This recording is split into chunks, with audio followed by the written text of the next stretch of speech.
Hey there, my name's Derek. I read a book recently and I read it out loud because I realized I wasn't very good at reading out loud and I wanted to practice. And I thought about recording it to see how I progressed throughout the book, and I didn't because it felt weird. So I picked up another book recently and I figured why not. So this book is called Krampus, the Yule Lord, and just looked up a fun book to read and found this one that seemed cool. So we'll give it a go. The chapters are broken up a little bit. If I can find it. With these little marks here. So I'll probably just upload a video of me reading up to that little mark instead of the entire chapter, because listening to me read an entire chapter might be a little painful. So here we go, Krampus, the Yule Lord.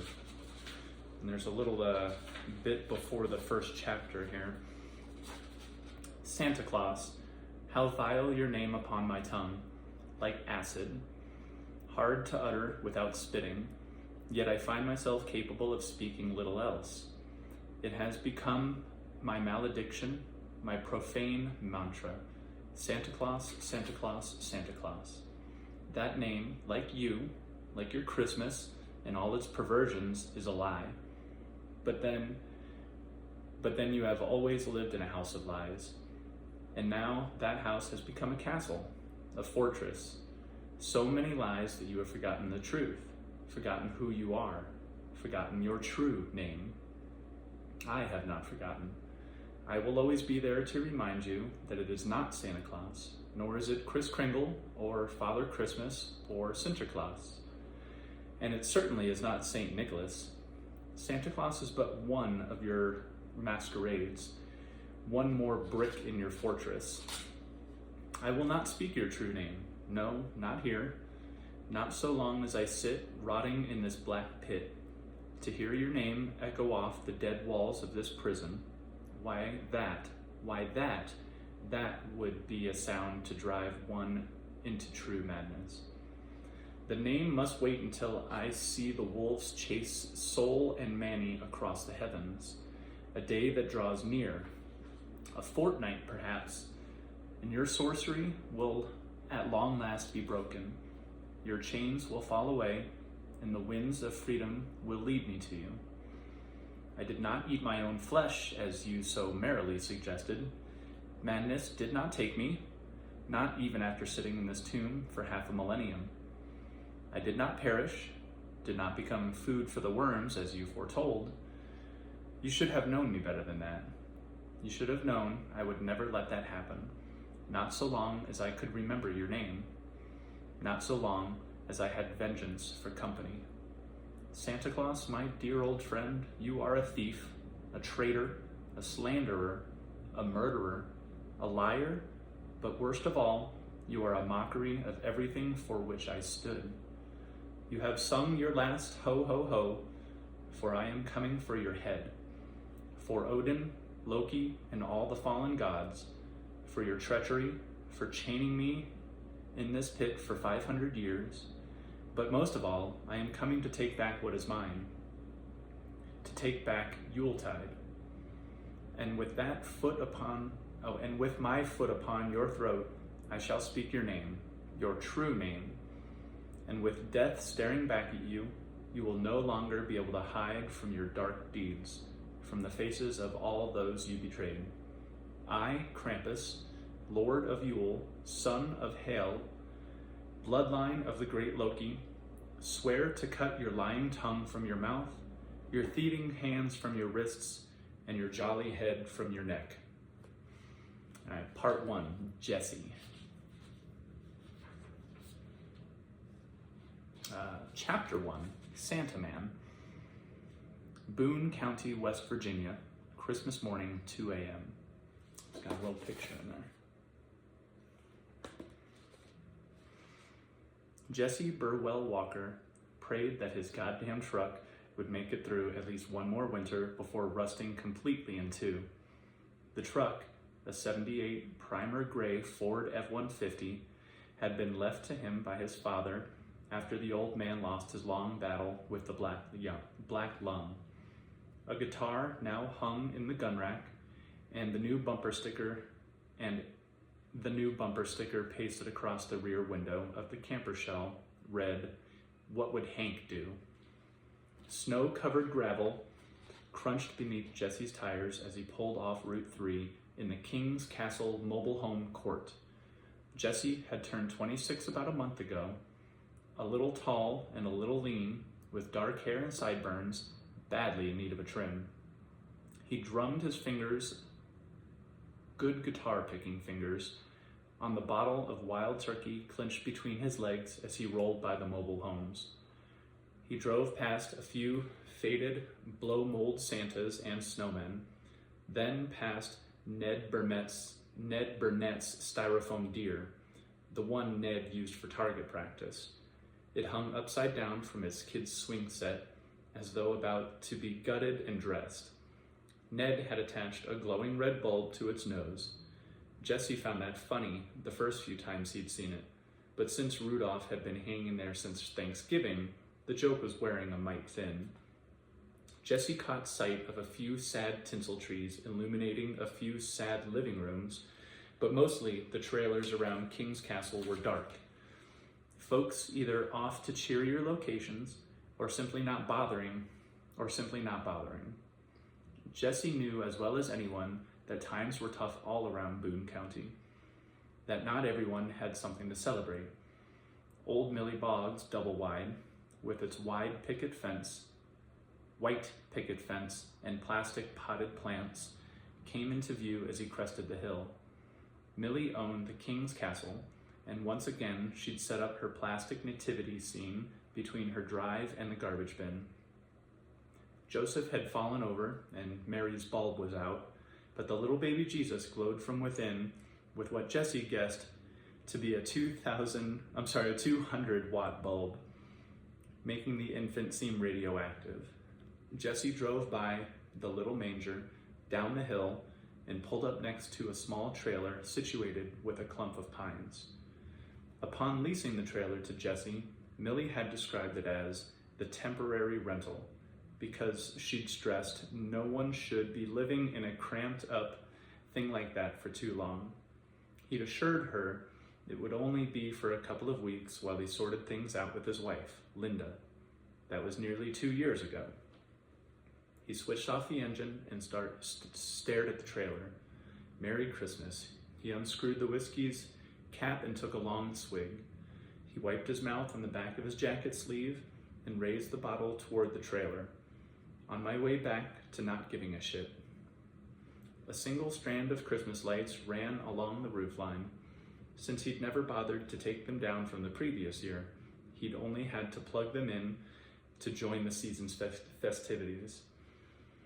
Only all the bulbs were burned out, with the exception of a lone one just above the door.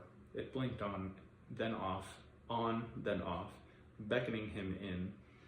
Jesse didn't want to go in, didn't want to sit on his lumpy blue tick mattress and stare at the cheap wood paneling. He had a way of finding faces in the knots and grain of the veneer. Sad faces, tortured ones. Inside, he could only pretend. Couldn't hide from the fact that he was spending another Christmas by himself, and a man who spends Christmas by himself was indeed a man alone in the world. Your wife sure as shit ain't alone though, is she? Stop it. Where's she at, Jess? Where's Linda? Stop it. She's at his house, a nice house, with a nice tall Christmas tree. Bet there's plenty of gifts under that tree with her name on them. Gifts with little Abigail's name on them too. Stop it, he whispered. Please, just leave it be. The light kept right on blinking, mocking him along with his thoughts. I don't have to go in there, he thought. Can't just sleep in the truck bed. Oh, can just sleep in the truck bed. Wouldn't be the first time. He kept a bedroll in the camper for just that purpose, mostly for his out-of-town gigs, because honky-tonks didn't pay a 2-bit picker enough to cover both a motel and the gas home. He looked at the snow on the ground, too damn cold. He glanced at his watch. It was early, at least for him. When he played the rooster, he usually didn't get home till after 4 in the morning. He just wasn't tired or stoned enough to fall asleep yet, and knew if he went in now, he'd stare and stare at all those faces in the wood. Sid had closed down the rooster early, not because it was Christmas. Christmas Eve was usually a decent moneymaker for Sid. Plenty of lost souls out there who, just like Jesse, didn't want to face empty living rooms or empty bedrooms, not on Christmas. Like to shoot the son of a whore that came up with this goddamn holiday, Jesse thought.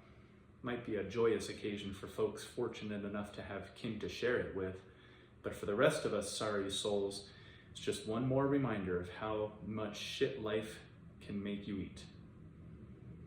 Only 5 or 6 sad sacks had found their way into the rooster this night, and most of them only for the free Christmas round that Sid always doled out. Jesse set aside his amp and went acoustic, playing all the usual Christmas classics, but no one cared, or even seemed to be listening. Not tonight.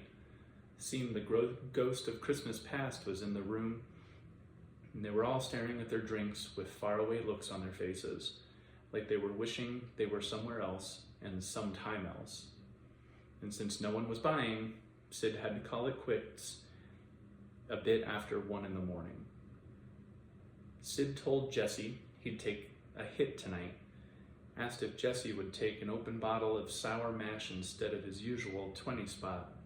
Jesse had been counting on the cash to buy his 5-year-old daughter, Abigail, a present. But he took the booze. Jesse told himself he did it for Sid, but knew darn well that wasn't the case. Jesse gave the bottle a baleful look. She asked you for one thing, a doll. One of them new Teen Tiger dolls. Wasn't a real complicated request. No, sir, it wasn't. He heard his wife's voice in his head. Why do you always gotta be such a screw-up? He never had an answer. He had no answer. Why do I have to be such a screw-up? It ain't too late. I can go buy the dicker and pawn on Monday, only he knew he didn't have a damn thing left to pawn. He'd already sold his TV and stereo, his good set of tires, and even the ring his father had left him. He rubbed his hand across the stubble on his face. What did he have left? He plucked his guitar off the gun rack, sat it in his lap. No, I just can't. He strummed it once. Why not? Damn thing brought him nothing but grief anyhow. Besides, it was all he had left of any value. He glanced at the wedding band on his finger. Well, almost. He sat the guitar down on the floorboard, and he held his ring finger up so the gold band caught the streetlight. Why was he keeping it? Lord knew Linda wasn't wearing hers anymore. Yet he couldn't bring himself to sell it, as though holding on to that ring might somehow get them back together. His brow furrowed. I'll think of something. Something. Only he knew he wouldn't. Abigail, baby doll, he said, I'm sorry. The words sounded hollow in the truck's cab. Was he really going to say that again? How many times can you say that to a little girl before it doesn't count anymore? He took another swig, but the alcohol suddenly tasted bitter. He screwed the cap back on and dropped it onto the floorboard. He watched the bulb flick on and off, on and off. Can't go in there. Can't spend another night in that hole thinking about Linda with him.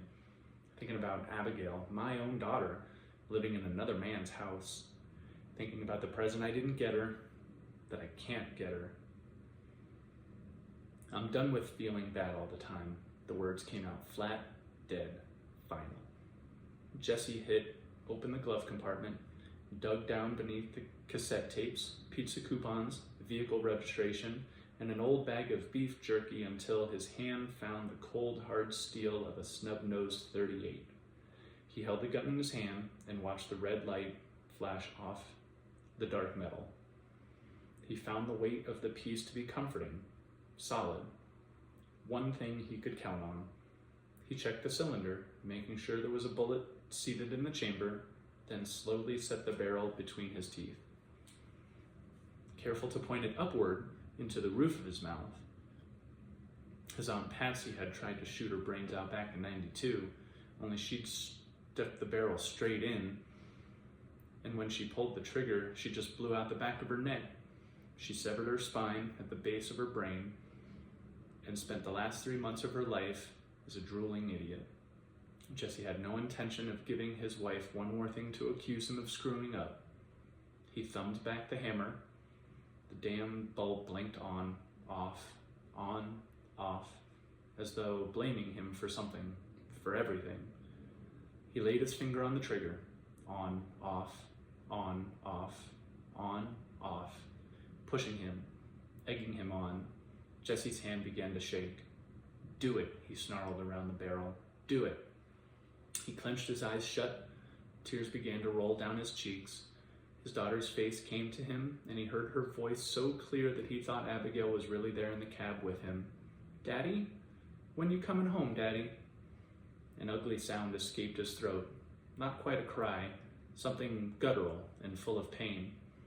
He slid the pistol from his mouth, carefully setting the hammer, and dropped it back onto the seat next to him.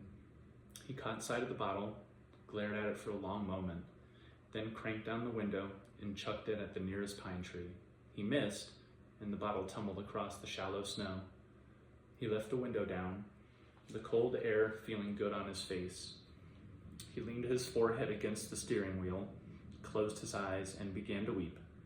"Can't keep doing this."